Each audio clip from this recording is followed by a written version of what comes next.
रात के ठीक 2 बज रहे थे। पूरा शहर सो रहा था, लेकिन आसमान जाग चुका था। धीरे-धीरे काला आसमान खून की तरह लाल होने लगा। हवा भारी हो गई, सांस लेना मुश्किल हो रहा था। और फिर एक अजीब सी आवाज आई, जैसे आसमान फट रहा हो। लोग अपने घरों से बाहर निकल आए। किसी ने फोन उठाया, किसी ने भगवान को याद किया, और कुछ लोग बस डर के मारे जमीन पर बैठ गए। लेकिन इस डर से भरी दुनिया में एक जगह ऐसी भी थी जहां ना डर था, ना घबराहट। वहां सिर्फ शांति थी। और वहां बैठे थे एक संत जिन्होंने ये सब पहले ही देख लिया था। और वो थे संत रविदास जी। उन्होंने धीरे से अपनी आंखें खोली। उनकी नजर सीधे आसमान पर थी, जैसे वो कुछ ऐसा देख रहे हों जो बाकी कोई नहीं देख सकता। उनके होंठों से सिर्फ एक वाक्य निकला, समय आ गया है। पास बैठा उनका शिष्य राजन घबरा गया। गुरुदेव, क्या होने वाला है? रविदास जी ने शांत स्वर में कहा, धरती अब अपने घाव साफ करेगी। उसी सुबह दुनिया बदल गई। गंगा का पानी काला हो गया, मछलियां किनारे मरने लगीं, पेड़ों की पत्तियां झड़ने लगीं, और आसमान अब नीला नहीं, गहरा बैंगनी हो चुका था। वैज्ञानिकों ने कहा, सूरज की रेडिएशन कंट्रोल से बाहर जा रही है। लेकिन ये सिर्फ साइंस नहीं था, ये कुछ और था। कुछ ऐसा जिसे इंसान ने खुद बुलाया था। लोग मंदिरों में भागे, कोई रो रहा था, कोई चिल्ला रहा था, भगवान हमें बचाओ। लेकिन रविदास जी ने कहा, भगवान बचाने नहीं आता, वह चेतावनी देता है। राजन ने पूछा, तो क्या ये अंत है? रविदास जी मुस्कुराए, नहीं, ये अंत नहीं है, ये परिवर्तन है। लेकिन जो समझ नहीं पाएगा, उसके लिए यही अंत होगा। फिर उन्होंने सबको बुलाया और कहा, आज से ठीक 7 दिन बाद वो होगा जिसकी कल्पना भी इंसान नहीं कर सकता। पूरा आश्रम सन्न हो गया। किसी ने धीरे से पूछा, गुरुदेव, कौन बचेगा? रविदास जी ने जवाब दिया, जो अंदर से साफ होगा वही बचेगा। और याद रखना, इस बार विनाश बाहर से नहीं आएगा, इस बार विनाश इंसान के अंदर से शुरू होगा। 7 दिनों की चेतावनी जैसे जैसे आगे बढ़ रही थी, वैसे वैसे पूरी दुनिया के भीतर एक अनकहा डर गहराता जा रहा था। पहले दिन लोगों ने इसे अफवाह समझा, दूसरे दिन इसे संयोग माना, लेकिन तीसरे दिन तक हर किसी की आंखों में एक ही सवाल था, क्या सच में कुछ होने वाला है? आसमान अब पहले जैसा नहीं रहा था। उसका रंग हर कुछ घंटों में बदलता, कभी गहरा लाल, कभी अजीब बैंगनी, और कभी इतना काला कि लगता जैसे सूरज कभी उगेगा ही नहीं। हवाओं में एक अजीब सी गंध घुल चुकी थी, जली हुई मिट्टी और धुएं की मिली जुली गंध, जो सांसों के साथ भीतर जाती और दिल में बेचैनी छोड़ जाती। शहरों में अफरा तफरी मच चुकी थी। लोग राशन इकट्ठा कर रहे थे, मंदिरों में भीड़ बढ़ती जा रही थी, और हर कोई अपने अपने तरीके से इस आने वाले खतरे से बचने की कोशिश कर रहा था। लेकिन जितना लोग बाहर समाधान ढूंढ रहे थे, उतना ही अंदर से टूटते जा रहे थे। उधर काशी के घाटों पर, जहां कभी शांति और भक्ति की धारा बहती थी, अब वहां भी बेचैनी का साया था। लेकिन उस सब के बीच एक जगह अब भी अडिग थी, संत रविदास जी का आश्रम। वहां न कोई भाग दौड़ थी, न ही कोई घबराहट। वहां बैठे लोग शांत थे, जैसे उन्हें पहले से पता हो कि जो होने वाला है वह टाला नहीं जा सकता। राजन बार बार आकाश की ओर देखता, और फिर अपने गुरुदेव की ओर। उसके मन में सवालों का तूफान था, लेकिन रविदास जी की आंखों में अजीब सी स्थिरता थी, जैसे वो इस पूरे दृश्य को पहली बार नहीं, बल्कि कई बार देख चुके हों। उन्होंने धीरे से कहा, डर मत, जो हो रहा है वह होना जरूरी है। प्रकृति जब थक जाती है तो वह खुद को फिर से संतुलित करती है। चौथे दिन की रात, वह रात थी जब पहली बार लोगों ने सच में डर को महसूस किया। आसमान में अचानक तेज गर्जना हुई, लेकिन यह साधारण बिजली की आवाज नहीं थी। यह आवाज इतनी गहरी थी कि मानो धरती के अंदर तक गूंज रही हो। लोग घरों से बाहर भागे, और जो उन्होंने देखा वह उनकी कल्पना से परे था। आसमान के बीचों बीच एक विशाल दरार बन चुकी थी, जैसे किसी ने आकाश को दो हिस्सों में फाड़ दिया हो। उस दरार के अंदर एक नीली चमकदार रोशनी थी, जो धीरे धीरे फैलती जा रही थी। कुछ लोग इसे चमत्कार कह रहे थे, कुछ इसे कयामत, और कुछ लोग बस खामोश खड़े थे, क्योंकि उनके पास शब्द ही नहीं थे।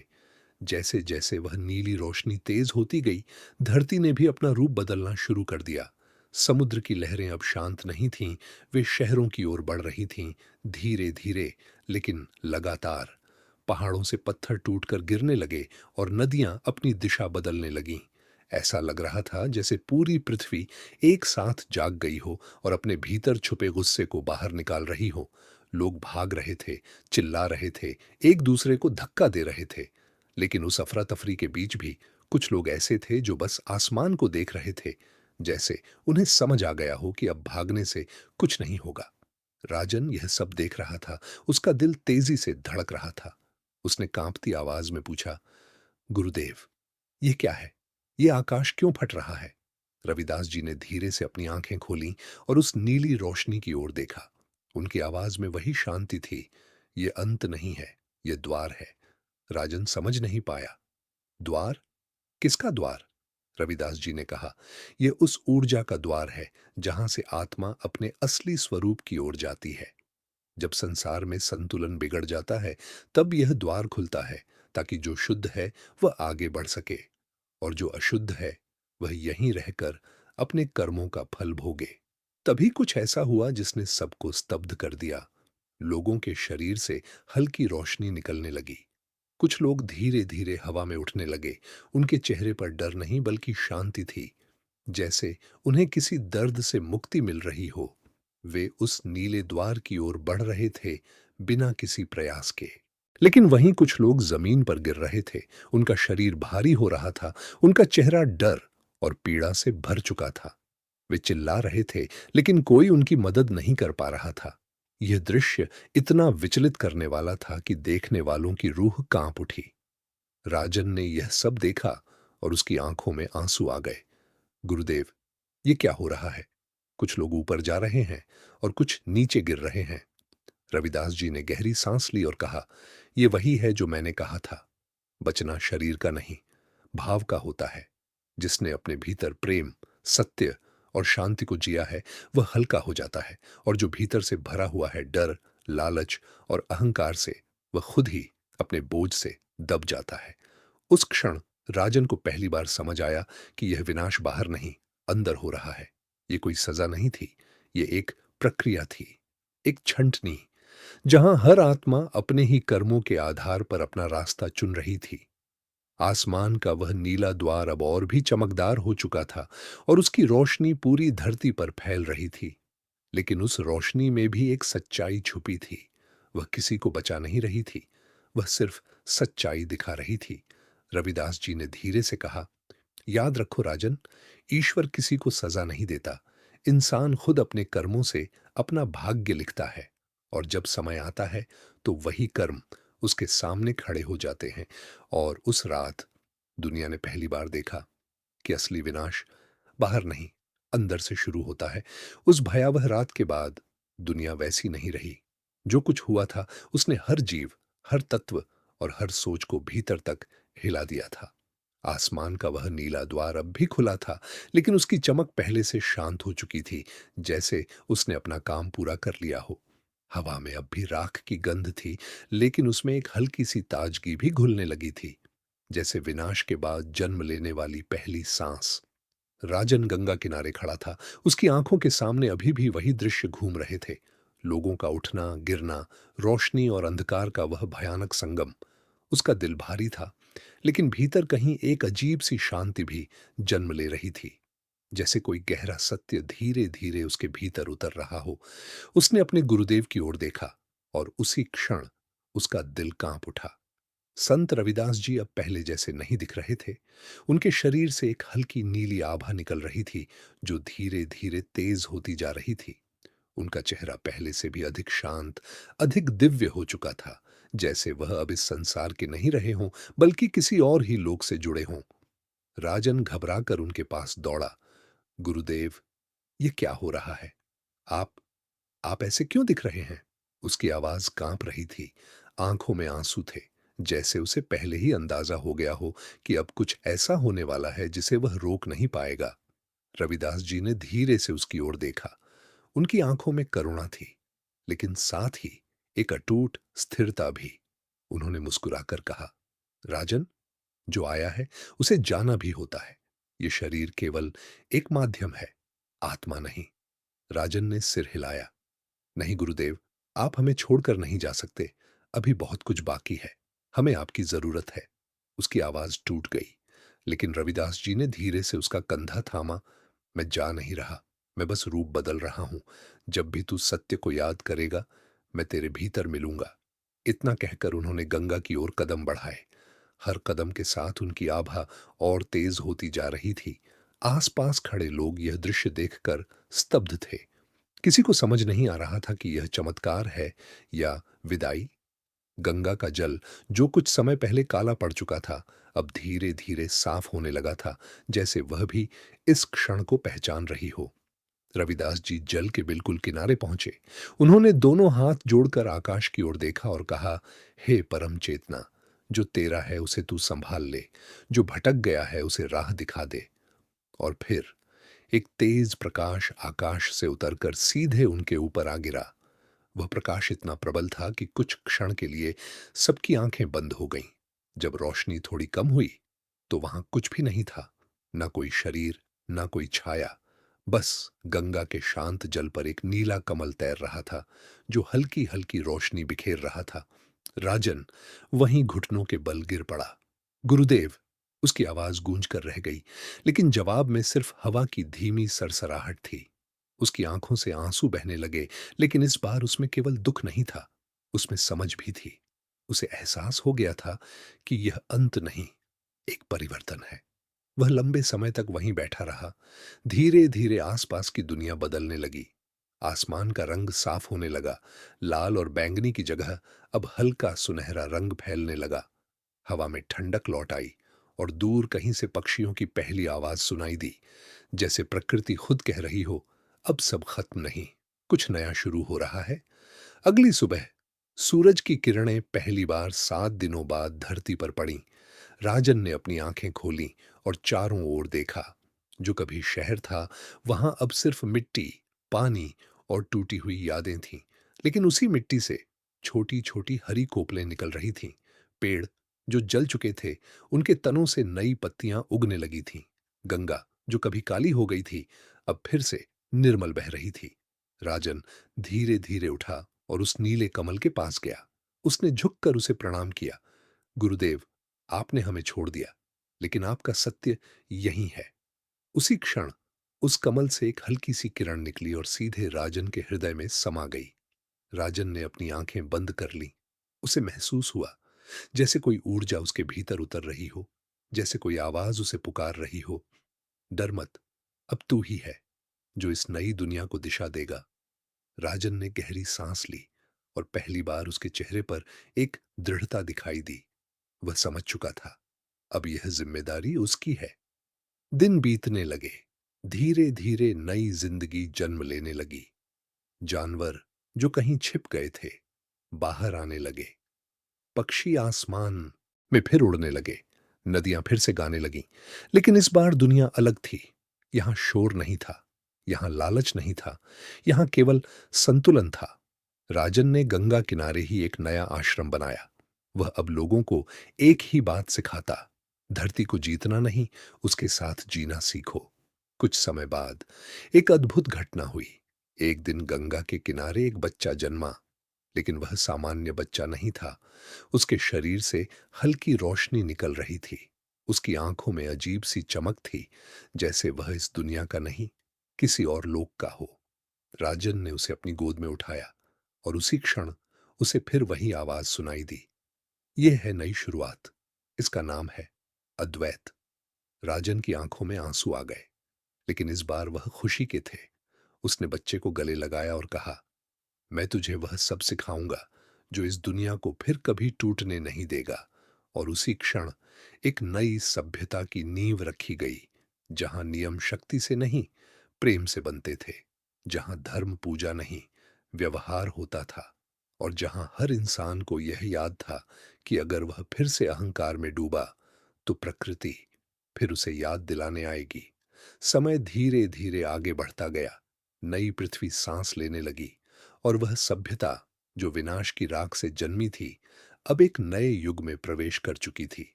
उसे लोग कहते थे, सत्यलोक। ये दुनिया पहले जैसी नहीं थी। यहाँ कोई झूठ नहीं था, कोई छल नहीं था, कोई लालच नहीं था। पेड़ इंसानों से बात करते थे, नदियां संगीत गाती थीं और हर जीव एक दूसरे के साथ ऐसे रहता था जैसे सब एक ही चेतना का हिस्सा हो। और इस नई दुनिया के केंद्र में था वह बच्चा जो एक दिन गंगा किनारे प्रकाश से जन्मा था, अद्वैत। अद्वैत अब बड़ा हो चुका था। उसकी आंखों में ज्ञान था, उसके शब्दों में शक्ति। वह केवल एक इंसान नहीं था, वह एक चेतना बन चुका था। वह पेड़ों को उगा सकता था, सूखी धरती में जल ला सकता था और किसी भी दुखी मन को सिर्फ छूकर शांत कर सकता था। लोग उसे कहते थे, प्रकाश पुरुष। शुरुआत में अद्वैत वैसा ही था जैसा एक सच्चा मार्गदर्शक होना चाहिए, विनम्र, शांत और प्रेम से भरा हुआ। वह सबको एक ही बात सिखाता, शक्ति का मतलब नियंत्रण नहीं, सेवा होता है। लेकिन समय के साथ कुछ बदलने लगा। धीरे धीरे, बहुत धीरे, उसके भीतर एक विचार जन्म लेने लगा। पहले यह बस एक हल्की सी सोच थी, फिर वह विश्वास बना और फिर वह अहंकार में बदल गया। एक दिन अद्वैत अकेला खड़ा था उस विशाल वृक्ष के नीचे जो कभी राजन के शरीर से उगा था। उसने आकाश की ओर देखा और पहली बार उसने कहा, अगर मैं ना होता तो यह दुनिया भी ना होती। यह वाक्य छोटा था, लेकिन यही वह क्षण था जब सत्यलोक की शांति में पहली दरार पड़ी। धीरे धीरे अद्वैत बदलने लगा। अब वह ध्यान कम करता और अपनी शक्तियों का प्रदर्शन ज्यादा। वह लोगों की मदद करता, लेकिन अब उसके भीतर सेवा नहीं, सिद्ध दिखाने की इच्छा थी। लोग अब भी उसका सम्मान करते थे, लेकिन अब उस सम्मान में प्रेम कम और डर ज्यादा था। और फिर एक दिन वह हुआ जो कभी होना नहीं चाहिए था। अद्वैत गंगा के किनारे खड़ा था। उसने अपनी हथेली जल के ऊपर रखी और अपनी शक्ति को उसमें प्रवाहित किया। पहले पानी चमका, फिर उबलने लगा और धीरे धीरे उसका रंग बदलने लगा, नीले से गहरा लाल। सत्यलोक की गंगा पहली बार दूषित हो चुकी थी। हवाएं भारी हो गईं, पेड़ों की पत्तियां गिरने लगीं, पक्षी चुप हो गए और पूरी धरती जैसे सांस रोककर खड़ी हो गई। लोग डर गए। उन्होंने अद्वैत से पूछा, यह क्या हो रहा है? अद्वैत ने ऊंची आवाज में कहा, डरो मत, मैं संभाल लूंगा। लेकिन उसकी आवाज में अब विश्वास नहीं था, वह सिर्फ अहंकार था। उसी क्षण आकाश में एक कंपन हुआ, वही पुरानी, गहरी, अनसुनी आवाज जो विनाश से पहले आती है। और फिर वह प्रकाश प्रकट हुआ, नीला, शांत, लेकिन इस बार बहुत अधिक शक्तिशाली।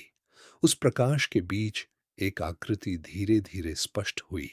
वह कोई और नहीं, संत रविदास जी थे। अद्वैत कांप गया, उसकी आंखें झुक गईं, उसकी शक्ति उस क्षण शून्य हो गई। गुरुदेव, उसकी आवाज टूट गई, मैं तो बस इस दुनिया को बचाना चाहता था। रविदास जी ने शांत स्वर में कहा, बचाना या नियंत्रित करना? अद्वैत चुप हो गया। उसके पास कोई जवाब नहीं था। रविदास जी आगे बढ़े। उन्होंने गंगा के जल को छुआ और एक हल्की सी रोशनी फैल गई। कुछ ही क्षणों में लाल पानी फिर से निर्मल हो गया। फिर उन्होंने अद्वैत की ओर देखा। जब प्रेम चला जाता है तो हर शक्ति विनाश बन जाती है। अद्वैत के आंसू बहने लगे। वह घुटनों के बल गिर पड़ा। मुझे क्षमा कर दीजिए, मैं आपके वचन समझ नहीं पाया। रविदास जी मुस्कुराए। सुनना आसान है, समझना कठिन। कुछ क्षण की खामोशी के बाद अद्वैत ने कहा, अब मैं क्या करूं? रविदास जी ने उत्तर दिया, अब तू खुद को जान, शक्ति को नहीं, प्रेम को पहचान। अद्वैत ने सिर झुका लिया और उसी क्षण उसने निर्णय लिया, मैं इस दुनिया को छोड़कर तपस्या करूंगा। जब तक मेरे भीतर का अहंकार पूरी तरह समाप्त ना हो जाए, रविदास जी ने आशीर्वाद दिया, यही तेरी सच्ची यात्रा है। अद्वैत हिमालय की ओर चला गया और कहते हैं वह आज भी वहीं ध्यान में बैठा है, प्रकाश और अंधकार के बीच एक संतुलन बनाकर। सत्य लोक फिर शांत हो गया, नदियां फिर गाने लगीं, हवा फिर हल्की हो गई और लोगों ने एक बार फिर एक दूसरे को गले लगाया। लेकिन इस बार उनकी आंखों में एक नया ज्ञान था कि विनाश बाहर से नहीं आता, वह अंदर से जन्म लेता है। और संत रविदास जी की आवाज आज भी हवा में गूंजती है। जब मनुष्य ईश्वर को भूल जाता है, तब प्रकृति उसे याद दिलाने आती है। इसलिए शक्तिमत बनो, प्रेम बनो, क्योंकि जहां प्रेम बचा रहता है, वहीं सृष्टि अमर रहती है। और अंत में बस इतनी सी बात अपने दिल में बसा लीजिए कि इस पूरी कहानी का असली अर्थ किसी विनाश, किसी चमत्कार या किसी रहस्य में नहीं छुपा, बल्कि उस छोटे से सत्य में छुपा है जिसे हम रोज नजरअंदाज कर देते हैं, हमारा अपना मन। जब मन शांत होता है तो दुनिया भी शांत लगती है, और जब मन अशांत होता है तो स्वर्ग भी नरक जैसा महसूस होता है।